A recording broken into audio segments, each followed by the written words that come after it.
Достар, Криштиану Роналдудың атында халықаралық әуежай бар екенін білесіздер ме? Бұл әуежай Португалияның Мадейра аралында орналасқан және ол әлемдегі ең қауіпті әуежайлардың қатарына кіреді. Оның 4 түрлі себебі бар.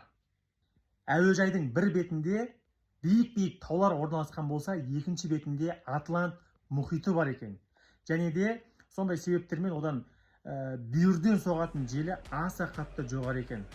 Онымен қоймай, оның арал болғандықтан ұшу-қону айлағы өте қысқа. Сол себептен де теңізге қарай арнайы 180 бетон бағандар қойып ұзартылған екен.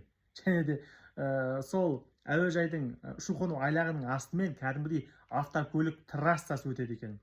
Міне осындай себептерден бұл әуежайға екіден бірі ұшқыштар қона алмайды.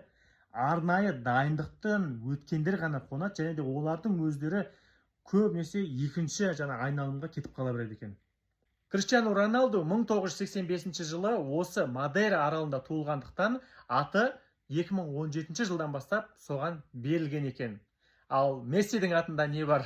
Қызықтың бәрі алда, тіркеліп алыңыздар.